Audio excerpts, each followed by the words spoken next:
नमस्कार मित्रों। ईद उल अजहा अर्थात बकरा ईद की आप सभी को हार्दिक शुभकामनाएं, मुबारकबाद।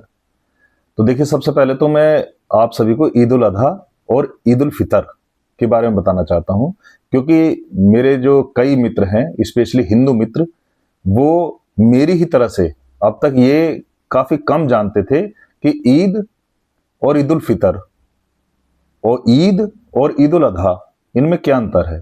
तो देखिए, मैं यहीं पर ये बताना चाहता हूं, ईद उल फितर जो आती है वो रमजान के पवित्र जो माह होता है उसके उपरांत आती है, उसके बाद आती है। और ईद उल फितर पर हम सभी लोग खुशियां बांटते हैं, उसे मीठी ईद भी कही जाती है। अच्छा, ईद का अर्थ हो, जहां तक मैं समझ पाया हूं, ईद का अर्थ होता है खुशी, ठीक है नहीं। और खुशी आप जानते हैं, खुशी तो हमेशा बांटने से और अधिक बढ़ती है। तो इसीलिए ईद उल फितर हो या ईद उल अजहा हो, इस पर खुशियां बांटी जाती हैं।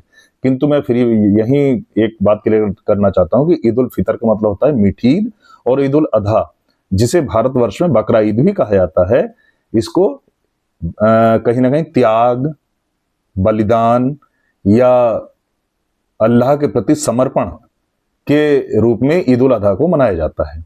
अब देखिए, ईद उल अजहा को कब से मनाया जाता है, तो इसमें जो अभी तक प्राप्त जानकारियां हैं मेरे पास, उसके अनुसार ईद उल अजहा को जो मनाया जाता है वो पैगंबर हजरत मोहम्मद साहब से भी बहुत समय पहले से मनाया जाता है।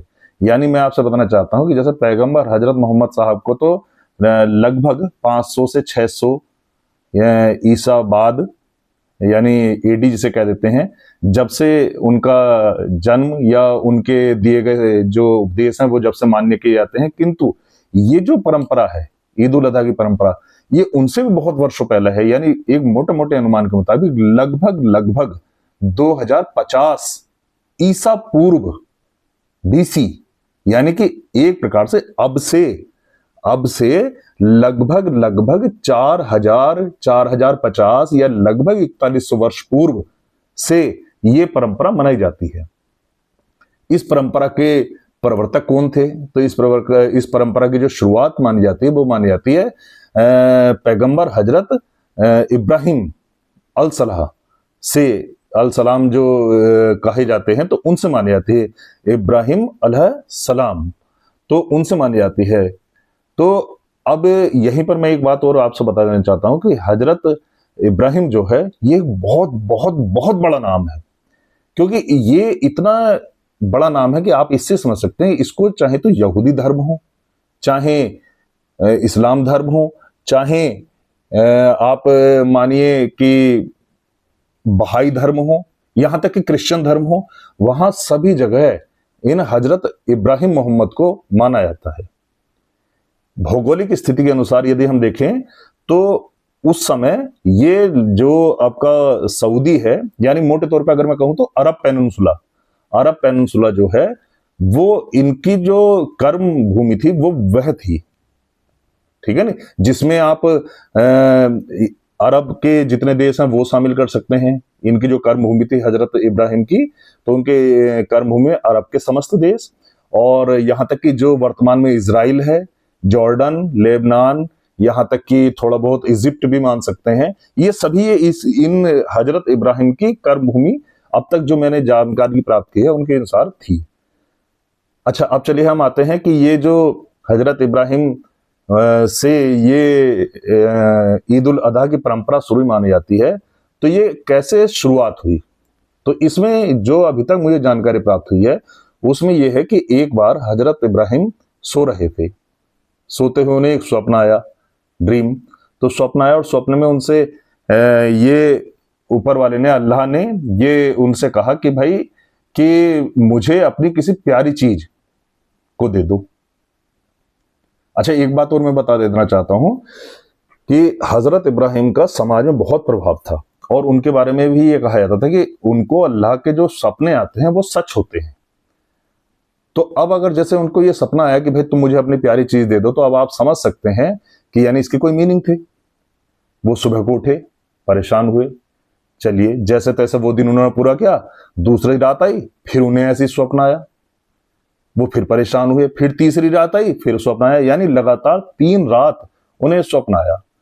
तब ये कहा जाता है कि तीसरी रात के बाद में जब वो सुबह को उठे तो उन्होंने अपनी बेगम, जो उनका नाम था हाजरा बेगम, तो उनसे उन्होंने ये बात डिस्कस करी और कहा कि भाई इस प्रकार से मुझे अल्लाह मियाँ ये हुक्म दे रहे हैं और भाई मेरी समझ में नहीं आ रहा कि मैं अपनी सबसे प्यारी चीज जो अल्लाह मांग रहे हैं मैं उन्हें क्या दूं। तब उन्होंने और उनकी पत्नी ने और उन्होंने आपस में डिस्कस किया क्या करना चाहिए। तब ये तय हुआ कि भाई जो सबसे प्यारी चीज है वो है मेरा पुत्र, जिनका नाम था हजरत इस्माइल, कि वो जो है सबसे प्यारा है इस दुनिया में, अगर कोई सबसे प्यारा है मुझे तो वो मेरा पुत्र है। कहा जाता है कि वो हजरत इब्राहिम को बहुत उम्र में प्राप्त हुए थे। हजरत इस्माइल जो है उनको बहुत ही उम्र में उनके पुत्र के रूप में उन्हें प्राप्त हुए थे। तो ऐसी स्थिति में उन्होंने कहा भाई मुझे सबसे प्यारा तो यही है। तब उन्होंने हजरत इस्माइल का जो है हजरत इस्माइल का को सोचा कि इन्हें ही मैं अल्लाह को समर्पित कर देता हूं।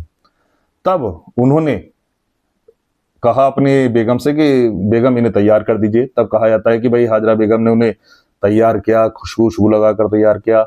इस बीच में एक शैतान की भी कहानी है कि शैतान जैसे शैतान उस समय हाजरा बेगम के पास आया और उन्होंने शैतान ने उनसे कहा, जैसे शैतान का मतलब जहां तक मैं समझ पाया हूं, शैतान का मतलब यानी हमारे मन में कई बार दुविधा होती है किसी कार्य को लेकर, हमारे मन में एक पक्ष और दूसरा पक्ष होता है।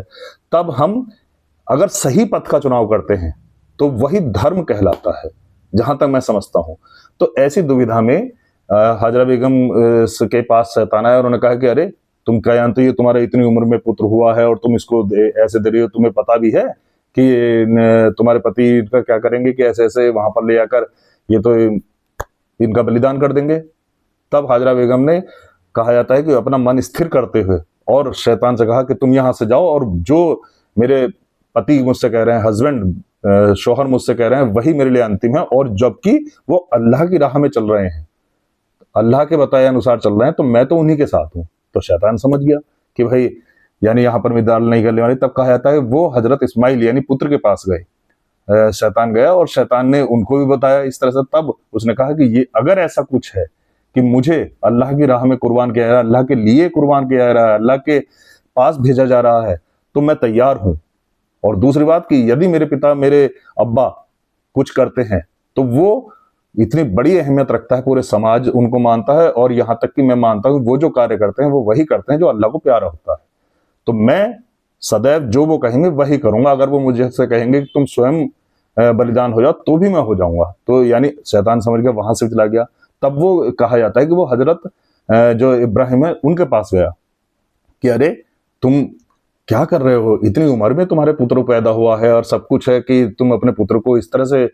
तो खैर कुल मिलाकर ये कहा जाता है कि उस समय हजरत इब्राहिम ने भी उसे भगाने की कोशिश की। जब वो नहीं भागा तो कहा जाता है उस पर पत्थर फेंके। तभी से वो पत्थर फेंकने की जो परंपरा है तो वो तभी से शुरुआत उसकी मानी जाती है। तो इस प्रकार से शैतान की थ्योरी भी खत्म हो जाती है और तब हजरत इब्राहिम अपने पुत्र इस्माइल को लेकर पर्वतीय क्षेत्र यानी चट्टानों वगैरह के पास में जाते हैं और वहां पर मतलब इस प्रकार से वहां पर अल्लाह को समर्पित करने के लिए उसका बलिदान करना चाहते हैं, अपने पुत्र का बलिदान करना चाहते हैं। तो ये कहा जाता है कि पुत्र ने यानी हजरत इस्माइल ने ये कहते हुए कि कहीं मेरे पिता का हाथ ना कांपे, तो उन्होंने स्वयं ये कहा था कि अब्बा मेरे हाथ बांध देना और साथ में अपनी आंखों पर पट्टी भी लगा देना, ताकि आपको इस प्रकार से कभी भी ऐसा ना लगे या आपके हाथ ना कांपे। तो ऐसा ही किया गया और ये कहा जाता है कि जैसे ही उन्होंने छुरी अपने पुत्र के यानी हजरत इस्माइल के गले पर रखी तो कहा जाता है कि उसी समय एक चमत्कार हुआ, ऊपर वाले की तरफ से, ईश्वर की अल्लाह की तरफ से एक चमत्कार हुआ। और ये कहा जाता है कि भाई वो जो गला जो हजरत इस्माइल का यानी पुत्र का कटने वाला था उनकी जगह एक दुम्बा आ गया। दुम्बे का अर्थ उस समय भेड़ या बकरी वगैरह कहा जाता था, और वो आ गया और उसकी जगह यानी पुत्र की जगह दुम्बे का गला कट गया। तब ये कहा जाता है कि यानी कि तब ये कहा जाता है कि अल्लाह प्रसन्न हुए उनसे और उनसे ये कहा, या इस प्रकार से पूरी कहानी प्रचारित हुई कि भाई इस प्रकार से ये कहा गया कि भाई देखिए जिस प्रकार से अपने सबसे प्यारी चीज यानी अपने पुत्र को बलिदान करने में भी हजरत इब्राहिम नहीं झिझके, इसी प्रकार से यदि आप अल्लाह के इतने करीब हो, अल्लाह को अपना मानते हो, तो उनके लिए भी अपनी कोई प्यारी सी कुर्बानी आपको करनी होगी, समर्पण करना होगा। और तभी से ये त्योहार, बताइए कितने प्राचीन समय से ये त्योहार ये लगातार मनाया जाता है। और इसका प्रतीक जो है आप समझ सकते हैं, समर्पण, त्याग, बलिदान या कुर्बानी से ये त्योहार जुड़ा हुआ है। तो इसी के साथ साथ जैसे आजकल एक बात और एक मेरे मित्र ने कही जो कि मुझे बहुत अच्छी लगी, मैं यहाँ पर कहना शायद उचित समझता हूं, तो वो ये है कि देखिए, अगर हमें कुर्बानी करनी है तो हमें एक बात की और कुर्बानी करनी चाहिए कि जैसे कि जो आजकल सोशल मीडिया पर बैड कंटेंट आते हैं, तो उन बैड कंटेंट की भी कुर्बानी हमें करनी चाहिए, यानी उन्हें भी त्यागना चाहिए, क्योंकि मैंने बताया ना, ये त्याग का दिन है। तो इस पर आप सभी, हम सभी एक प्रतिज्ञा ये ले कि जितने भी सोशल मीडिया पर, सोशल मीडिया बुरा नहीं है, देखिए किसी भी चीज के दो पक्ष होते हैं, एक अच्छा पक्ष, एक बुरा पक्ष।